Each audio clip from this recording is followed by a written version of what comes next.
కేశవప్రసాద్ గారు, ములకల చెరువు కావచ్చు, ఇబ్రహీంపట్నం కావచ్చు, 2 చోట్ల లిక్కర్ తయారీ కేంద్రాల ప్రధాన నిందితుడు జనార్దన్. ఆయన విదేశాల నుంచి వచ్చాడు.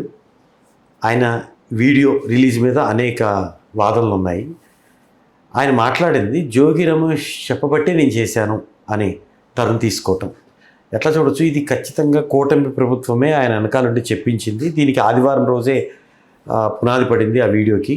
తర్వాత ఇది ఎలా రిలీజ్ చేశారు, ఏ ఫోన్ నుంచి చేశారు, ఎక్కడ చేశారు, అనేక వాదనలు ఉన్నాయి. జోగి రమేష్ చెప్పేది నాకు లైవ్ డిటెక్ట్ పెట్టండి, టెస్ట్ చేయండి, నేను నిజం చెప్తున్నాను అబద్ధం చెప్తున్నాను, కావాలని నన్ను ఇరికించి కుట్ర చేస్తున్నారు. సరే ఇవన్నీ పక్కన తెద్దాం. ఛార్జ్ షీట్ ఫైల్ చేశారు, ఆయన అరెస్ట్ చేశారు, గౌరవ న్యాయస్థానంలో సబ్మిట్ చేసి రిమాండ్ తీసుకున్నారు. ఇందులో ఎక్కడైనా వీడియో ఫుటేజ్ని కన్సిడరేషన్ చేయబడిందా? లేదు. రెండోది, ఈ ముగ్గురు యాదవుల గురించి మాట్లాడతాం. ఒకడోడు జయచంద్రారెడ్డి, వీడికి ఆఫ్రికాలో ఈ దిక్కుమాల లెక్క వ్యాపారం ఉంది.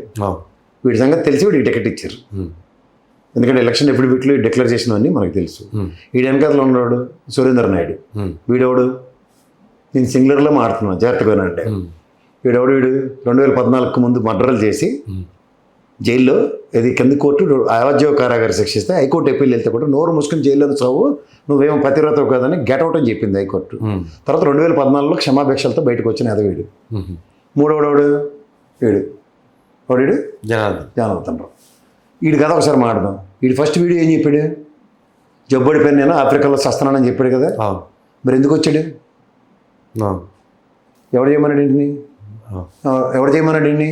వీడు చెప్పిన ప్రకారం ఏంటి కదా చెప్పాను. ఉన్నాడు జోగి రమేష్ చేయమన్నాడు. ఓ మాటకు వద్దాం.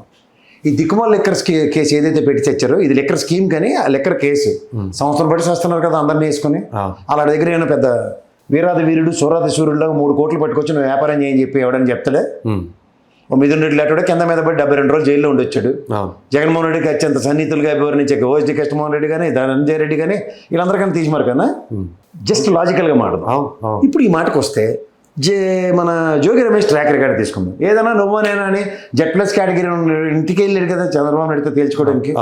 వెనక నుంచి ఏమైనా ప్రత్యాపారం చేస్తాడే? Original track record. ఇప్పుడు ఈ ముగ్గురు యాదవుల గురించి నేను చెప్పాను. ఇక్కడ ఒక పాయింట్కి వద్దాం. తంబలపల్లిలో కూర్చుని ఆఫ్రికన్ లెక్కర్ కలిపేస్తున్నాడు. ఈడు భుజంగరావు గారు జనార్దన్ రావు ఈడేమో ఇబ్రహీంపట్నంలో ఏదైతే అవుట్లెట్లు పెట్టి అది ఏది కుటీర పరిశ్రమ స్టార్ట్ చేసి 1000 బెల్ట్ షాపులకి అగ్రిగేట్న మనం మొదటి నుంచి చెప్తున్నాం. ఏది 2 కంటైనర్ తీసుకొచ్చి 2 బాటిల్ ఏమో గోవా మద్యం. ఇది నిజమని చెప్పడానికి మీకు ఉదాహరణ చెప్పనా, కేరళ విస్కీ, కర్ణాటక విస్కీ ఇవన్నీ బ్రాండ్లు తెచ్చి అమ్ముతుంది వీళ్ళే కదా. ఏమి వీళ్ళకి పాండిచేరి అంటే యూనియన్ టెరిటరీలో వచ్చి కూడా తెచ్చేసి అమ్మే సామర్థ్యం ఉండదని ఎలా అనుకుంటారు? ఉండదా? ఉండదా? ఒప్పుకుని తీరండి. ఇప్పుడు పాయింట్కి వద్దాం. ఉదాహరణకి ఈ జోగి రమేష్ ఏమైనా గవర్నమెంట్లో ఉండే ఏమైనా పెద్ద హోమ్ మినిస్టర్ పదవిలో ఉన్నాడే? లేదు కదా. తీసేసిన తహసీల్దార్లు ఇంట్లో ఉన్నాడు కదా. ఉన్నవాడు ఈ జనార్దన్ రావు గారు వచ్చిరా నేను చూసుకుంటాను ఏ భరోసా ఇస్తాడు? గతంలో ఒకసారి వెనక్కి వెళ్దాం. చంద్రబాబు గారు స్కిల్ డెవలప్మెంట్ కేసులో శ్రీనివాసరావు పిఏ దొరికినప్పుడు అది అమెరికా నుంచి వచ్చాడు వెనక్కి. పిఏ శ్రీనివాసరావు ఇండియాలో గవర్నమెంట్ జగన్మోహన్ రెడ్డి గారు గవర్నమెంట్ పడిపోయి చంద్రబాబు గారు గవర్నమెంట్ ఫామ్ అయ్యాక ఇండియా రాలేదు. అప్పుడు రాగానే మందలించి రెట్రాస్పెక్టివ్ ఎఫెక్ట్తో జీతం ఇచ్చారు. ఇచ్చి మళ్ళీ పనిలో పెట్టుకున్నారు. ఇలా ఎవరు భరోసా తెచ్చాడు? కూటమి భరోసా అనుకోవాలి.